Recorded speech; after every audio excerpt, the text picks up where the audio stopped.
Hi friends, మనకి Moto నుంచి ఒక బెస్ట్ సక్సెస్ ఫోన్ అయితే లాంచ్ అవుతుంది అనమాట. మీకు వీలైతే గెస్ చేయండి, లేకపోతే నేను చెప్తా. మోటో ఎడ్జ్ 60 ఫీచర్ అనమాట. మెయిన్ మనకి ఈ మొబైల్ లాంచ్ చేయడానికి రీజన్ ఏమంటే, మనందరికీ మోటో ఎడ్జ్ 50 విజన్ తెలుసు కదా, దానికి సక్సెస్ ఫోన్ అనమాట ఇది. అంటే ఇంకా ఫీచర్స్ పరంగా కానీ ఆ మొబైల్ కంటే ఈ మొబైల్ కొంచెం ఇంప్రూవ్ అయ్యింది అనుకుంటున్నా. మన మోటో ఎడ్జ్ 60 ప్రో గురించి కూడా ఒక రివ్యూ అయితే చేసాం అనమాట. ఎవరన్నా వీడియో చూడకపోతే వెళ్ళి చూడండి, కింద డిస్క్రిప్షన్ ఉంటుంది. అలాగే నా చిన్న రిక్వెస్ట్, నా కంటెంట్ మీకు నచ్చినట్టయితే సబ్స్క్రైబ్ అవ్వండి, అలాగే వీడియోకి అయితే లైక్ కొట్టండి గైస్.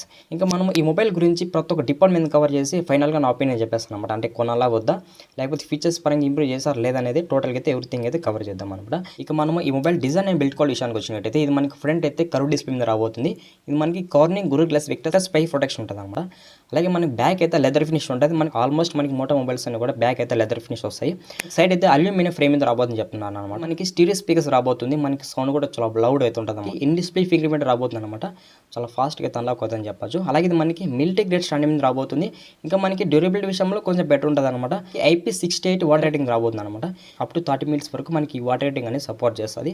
అలాగే ఇందులో మనకి Dolby Atmos and Dolby vision అయితే సపోర్ట్ చేస్తుందని చెప్తున్నారు అనమాట. ఇంకా మనకి ఓవరాల్గా ఈ మొబైల్ వెయిట్ ఉన్నట్టయితే అప్రాక్సిమేట్గా 200 గ్రామ్స్ కానీ అలాగే 190 గ్రామ్స్ కానీ ఈ మధ్యలో అయితే ఉండొచ్చు అనమాట. డిస్ప్లే చూసినట్టయితే ఇది 6.7 ఇంచెస్ పోయిలీ డిస్ప్లే మీద రాబోతుంది అనమాట. 1.4 హెర్ట్జ్ అయితే రిఫ్రెష్ ఉంటుంది అనమాట. అలాగే మనకి 4.8 హెర్ట్జ్ అయితే టచ్ సాంపరింగ్ అయితే చెప్పొచ్చు అనమాట. చాలా క్విక్ రెస్పాండ్ అయితే ఉంటుంది అనమాట. మనకి టచ్ కూడా 2000 నీట్స్ మనకి HBM బ్రైట్నెస్ అయితే పెట్టారు. అలాగే ఇది మనకి HDR10+ సపోర్ట్ ఉంది అనమాట. Y1 L1 సపోర్ట్ ఉంది అనమాట. అమెజాన్ ప్రైమ్ డే, నెట్ఫ్లిక్స్ ఇవన్నీ కూడా మనం HD క్వాలిటీ చూసుకోవచ్చు. అక్కడ కూడా మనకి బెటర్ ఎక్స్పీరియన్స్ అయితే ఉంటుంది అనమాట. మేజర్ మనకి కర్వ్ డిస్ప్లే కదా, మన బయట వాడేటప్పుడు కూడా ప్రీమియం ఫీలింగ్ అయితే ఉంటుంది అనమాట. ఓకే, డిస్ప్లే వర్క్ అయితే ఓకే బెటర్ అని చెప్పచ్చు. ఇంకా మనం ప్రాసెసర్ విషయానికి వచ్చినట్టయితే ఇది మనకి MediaTek Dimensity 7400 ప్రాసెసర్ మీద రాబోతుంది అనమాట. ఇది మనకి 4 nm బిల్డ్ ప్రాసెసర్, LPDDR4X ఉంటుంది. Wi-Fi 2.2 రాబోతుంది అనమాట. ఇక ర్యామ్ అండ్ స్టోరేజ్ కొంచెం తక్కువ పెట్టారనమాట.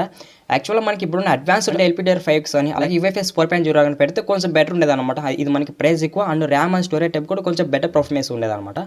అలాగే ఇంకా మనకి ఈ ప్రాసెసర్ చూసినట్టయితే మనకి గేమింగ్కి బెటర్ అంటే అనమాట. మీడియం గేమ్స్ అయితే బెటర్గా హ్యాండిల్ చేయగలదు. మీరు ఎక్స్పెక్ట్ చేసిన అంత హై ఎఫిషియన్సీ అయితే ఉండదు ఈ ప్రాసెసర్లో. ఫ్రీ ఫైర్, PUBG ఇవన్నీ కూడా మనకి అల్ట్రా వర్క్ అయితే హ్యాండిల్ చేయగలదు. అలాగే ఇది మనకి Android 15 రాబోతుంది. 2+3 ఇయర్స్ అయితే మేజర్ వాయిస్ అప్డేట్స్ అయితే ఉంటాయి అనమాట. మనకి కెమెరా విషయానికి వచ్చినట్టయితే ఇది మనకి ట్రిపుల్ కెమెరా సెటప్ ఉంటుంది, ఒక ఫ్లాష్ ఉంటుంది అనమాట.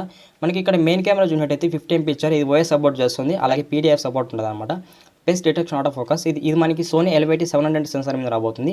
ఇది చాలా బెటర్ సెన్సార్ అనమాట. ఫోటో ఆప్టిమైజేషన్ కూడా చాలా బాగుంటుంది అనమాట.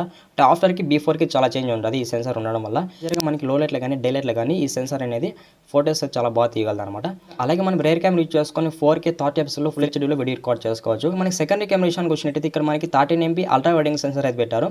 మనం దీన్ని యూజ్ చేసుకొని అల్ట్రా వైడింగ్ షార్ట్స్ కానీ అలాగే గ్రూప్ ఫోటోస్ కానీ అలాగే ల్యాండ్స్కేప్ కానీ ఇవన్నీ అయితే కవర్ చేయొచ్చు. మనం లాస్ట్ కెమెరా విషయానికి వచ్చినట్టయితే ఇక్కడ మనకి మెన్షన్ అయితే చేయలేదు. నా ఎక్స్పెక్టేషన్ టెల్ ఫోటో కెమెరా కానీ అలాగే డెప్త్ కెమెరా కానీ రెండిట్లో ఏదైనా రావచ్చు అనమాట. మన ఫ్రంట్ కెమెరా విషయానికి వచ్చినట్టయితే ఇక్కడ మనకి 32 MP ఇచ్చారనమాట. 32 MP పర్లేదు, మనకి డీసెంట్ ఫోటోస్ అయితే కవర్ చేయగలదు. అంటే మనకి హై క్వాలిటీలో ఫోటోస్ అయితే తీసుకోవచ్చు అనమాట. అలాగే మన ఫ్రంట్ కెమెరా యూజ్ చేసుకుని 1080p 30 fps వీడియో రికార్డ్ చేసుకోవచ్చు అనమాట. ఇక్కడ కూడా కొన్ని కెమెరా ఏ ఫీచర్స్ ఉన్నాయి అనమాట. అంటే AI ఎరేజర్ కానీ ఫోటో ఎన్హాన్స్మెంట్ కానీ ఇలాంటి కొన్ని ఫీచర్స్ అయితే పెట్టింటారు అనమాట. మన బ్యాటరీ విషయానికి వచ్చినట్టయితే ఇది మనకి 5500 mAh బ్యాటరీ పెట్టారు అనమాట. కొంచెం షార్టెస్ట్ బ్యాటరీ అని చెప్పచ్చు.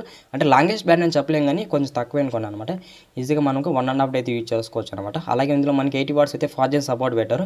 80 watts అంటే మనకి 1 hour లోపల అయితే ఫుల్ ఛార్జ్ అవుతుంది అనమాట. మన సెన్సార్ విషయానికి వచ్చినట్టయితే ఇందులో మనకి గైరోస్కోప్ ఉంది, యాక్సిలరోమీటర్ ఉంది, కాంపాక్స్ ఉంది, ప్రాక్సిమేట్ ఉంది, GPS ఉంది, NFC ఉంది. మన సెన్సార్ విషయంలో ఎక్కడైతే స్కిప్ చేయలేదు. ఇంకా ఈ మొబైల్ మన ఇండియా మార్కెట్ కింద రాబోతుంది. అండర్ 25K లోపల అయితే రాబోతుంది రూమర్స్ అయితే బయటపడాయి అనమాట. మోటో 8 సిరీస్ అని కూడా మనకి ప్రైస్ అనేది కొంచెం ఎక్కువ అయితే పెడతారు అనమాట. బట్ మనకి 1 month 2 months వెయిట్ చేస్తే ఆ 25 కాస్త 20,000కి వచ్చేదానికి ఛాన్స్ ఉంటుంది అనమాట. బట్ మీరైతే వెయిట్ చేయాలి.